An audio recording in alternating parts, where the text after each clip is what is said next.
Assalamualaikum warahmatullahi wabarakatuh. Rabbi israh li sadri wa yassir li amri wahlul 'uqdatam min lisani yafqahu qawli. Allahumma sholli ala sayyidina Muhammad wa ala ali sayyidina Muhammad.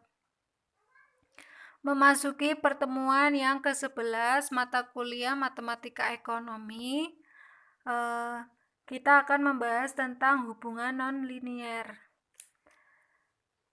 Nah, perbedaannya apa dengan sebelumnya? Kan kita sudah membahas tentang hubungan linier. Nah, sekarang kita membahas tentang hubungan non-linier. Jadi, hubungan non-linier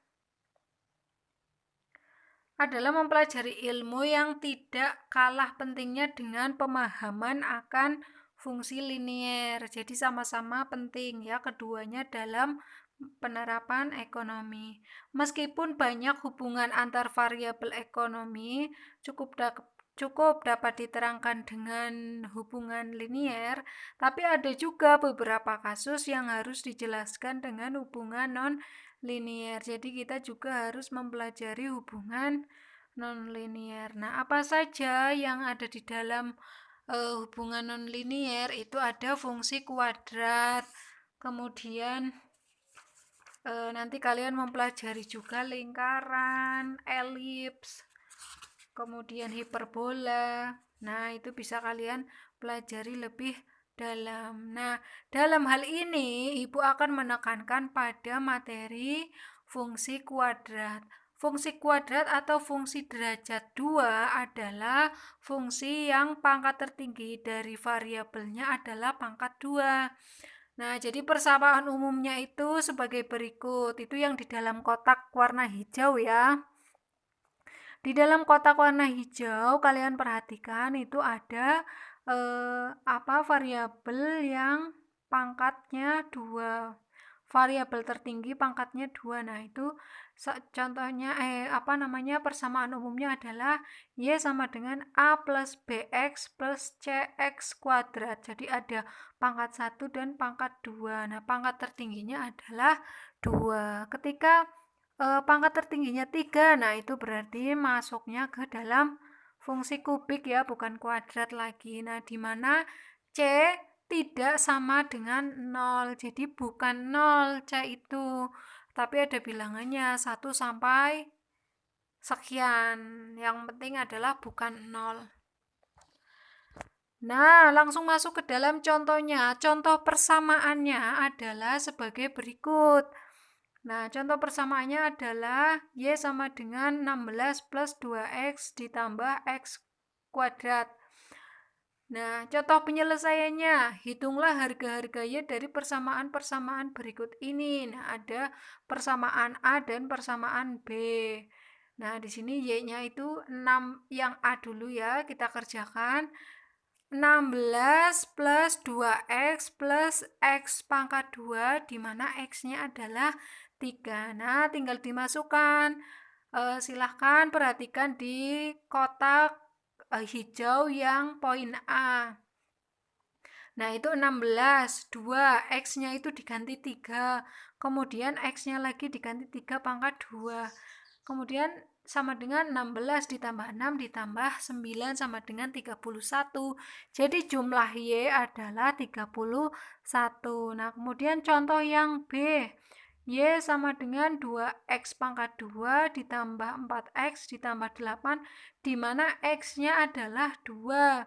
Nah, di sini yang diketahui juga X-nya, berarti tinggal dimasukkan Y sama dengan 2 dikalikan 2 pangkat 2 ya, karena X pangkat 2 itu, kemudian ditambah 4 dikalikan 2 ditambah 8, hasilnya adalah 8 ditambah 8 ditambah 8. Nah, berarti kan 2 dikali 2 pangkat 2 kan 4, berarti 2 kali 4 adalah 8, 4 kali 2 8, 8.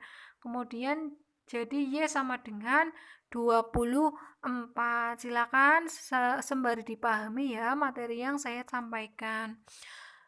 Nah, contoh lain apabila yang diketahui adalah Y-nya itu adalah sama dengan 0. Nah, itu bagaimana cara menghitung X-nya? X-nya itu berapa? Nah, cara menghitungnya adalah melalui misalkan persamaan A dan B.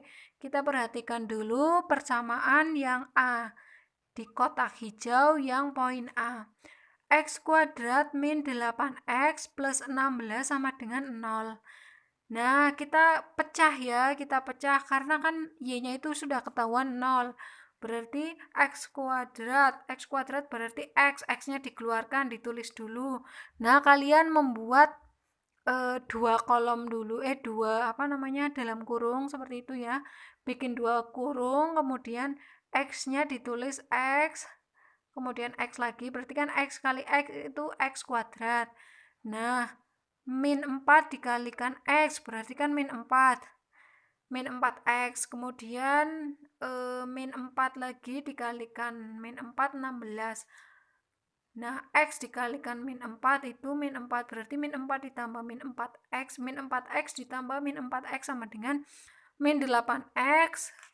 4-nya 4 kali 4 itu 16 ya, min 4 dikalikan min 4 itu sama dengan 16. Jadi x-nya itu sama dengan 4. Jika ada pertanyaan silakan ditanyakan melalui grup WA. Nah, tapi ininya di screenshot ya, ditunjukkan mana yang kurang paham. Nah, kemudian yang B, 3x kuadrat min 12x ditambah 9 sama dengan 0. Nah, y-nya itu 0. Nah, bagaimana cara penyelesaiannya? Disederhanakan terlebih dahulu. Berarti dibagi 3 saja biar mudah, karena semua bilangan A, B, C itu bisa dibagi 3. Berarti disederhanakan dibagi 3. Nah, semuanya dibagi 3, jadinya x kuadrat min 4x ditambah 3 sama dengan 0. Nah, jadi bisa diketahui seperti berikut. Dalam kurung x min 1 dikalikan x min 3. Nah, jadi dapat diketahui x dalam persamaan poin B adalah 1 atau 3. Silakan jika tidak paham bisa ditanyakan ya. Nah, kemudian contoh dalam penerapan ekonominya seperti apa? Salah satunya contohnya itu dalam permintaan, penawaran, dan keseimbangan pasar. Nah, pengertian dari keseimbangan pasar kemarin kalian sudah mendapatkan materinya. Keseimbangan pasar itu dikatakan seimbang adalah apabila jumlah permintaan dengan jumlah penawaran itu sama. Atau bisa disimpulkan atau bisa dirumuskan dengan QD sama dengan QX seperti dalam kotak biru. Nah, adapun grafiknya itu seperti di sisi sebelah kiri, yaitu ya yang di dalam gambar 6 sampai 8. Nah, itu gambar keseimbangan pasar. Jadi titik E itu menjadi titik keseimbangan pasar. Nah, keterangannya adalah QD sama dengan jumlah permintaan, QS-nya itu jumlah penawaran ya, supply. QD kan demand, Q demand, Q supply, kemudian E titik keseimbangan, PE itu harga keseimbangan, kemudian QE-nya adalah jumlah keseimbangan. Nah, contoh soalnya adalah nanti kita penjelasannya kita baca dulu ya. Pajak atau subsidi menyebabkan harga jual yang ditawarkan oleh produsen berubah, tercermin oleh berubahnya persamaan penawaran, sehingga harga keseimbangan dan jumlah keseimbangan yang tercipta di pasar pun berubah. Nah, di mana pajak menyebabkan harga keseimbangan itu menjadi lebih tinggi. Ketika ada pajak, berarti harga keseimbangan itu menjadi lebih tinggi dan jumlah keseimbangan menjadi lebih sedikit ketika dikenai pajak. Nah, sementara sebaliknya ketika dikenai adanya barang subsidi, nah itu menyebabkan harga keseimbangan menjadi lebih rendah dan jumlah keseimbangannya menjadi lebih banyak. Nah, jadi kuantitinya atau barangnya itu menjadi banyak tapi harga keseimbangannya itu rendah ketika adanya barang substitusi atau disubsidi. Nah, sementara ketika dikenai pajak itu harga keseimbangannya menjadi lebih tinggi dan jumlah keseimbangannya menjadi lebih sedikit. Jadi barangnya lebih sedikit ya, itu kebalikannya. Nah, contoh kasusnya sebagai berikut. Fungsi permintaan akan suatu barang ditunjukkan oleh persamaan Q diamond atau permintaan ya, Q permintaan sama dengan 19 min P kuadrat, sedangkan fungsi penawaran itu Q supply itu sama dengan min 8 ditambah 2P kuadrat. Berapa keseimbangan dan jumlah keseimbangan, berapa harga, berarti harga keseimbangan itu PE ya, dan jumlah keseimbangan yang tercipta di pasar, jumlah keseimbangan itu QE. QE itu quantity adalah kan jumlah keseimbangan ya, jumlah. Kalau harga berarti PE berarti apa bahasa Inggrisnya? Price ya. Price E-nya itu keseimbangan, equilibrium. Nah, kita masukkan rumusnya. Keseimbangan pasar adalah QD sama dengan QS. Nah, di mana persamaannya dimasukkan juga 19 min P kuadrat sama dengan min 8 ditambah 2P kuadrat. Nah, 19-nya ke kiri ya, tetap di kiri ya. 19 min 8 pindah ke kiri jadinya plus 8. Berarti 19 ditambah 8 adalah 27. Kemudian 2P kuadrat. Nah, min P kuadratnya itu pindah ke kanan. Ketika pindah ke kanan, pindah ruas, itu menjadi positif. Jadi 2P kuadrat ditambah P kuadrat sama dengan 3P kuadrat. Kemudian tiganya dibagikan saja. 27 dibagi 3 sama dengan 9 sama dengan P kuadrat. Nah, kita cari PE-nya. P keseimbangan sama dengan akar dari 9. Akar 9 adalah 3. Jadi harga keseimbangan, price keseimbangan itu adalah 3. Kemudian kita hitung jumlah keseimbangannya. Kuantiti keseimbangannya adalah 19 min P kuadrat ya tadi ya. 19 min P kuadrat. Nah, 19 min P-nya itu berapa? P-nya adalah sudah diketahui 9. P kuadrat itu kan 9 ya. Karena P-nya itu kan 3 dikuadratkan jadinya 9. Nah, 19 dikurangi 9 sama dengan 10. Jadi kuantitinya adalah 10.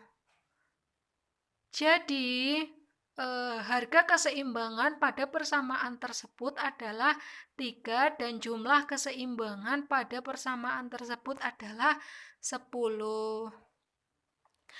Nah, berikut Bu Hilfa berikan latihan soal. Ada 3 soal ya, 1, 2, dan 3. Silahkan dikerjakan. Setiap mahasiswa 1. Silakan dikerjakan, nanti dikirimkan pada grup WA ya jawabannya untuk sebagai latihan saja, sebagai latihan. Nah, bagi yang merasa jawabannya sudah benar silakan diupload ya melalui foto. Nah, nanti jika benar akan mendapatkan nilai 10, jika salah mendapatkan nilai 5, nilai keaktifan 5 gitu ya. Lumayan untuk tambah-tambah pada saat kalian UAS gitu. Nah, ini silakan ya di screenshot kemudian dikerjakan soalnya. Demikian, jika ada pertanyaan silakan ditanyakan pada grup WA ya. Sudah semoga materi ini dapat bermanfaat bagi kita semua khususnya dalam aktivitas ekonomi, dalam mengambil keputusan atau kebijakan ekonomi Islam. Demikian, wassalamualaikum warahmatullahi wabarakatuh.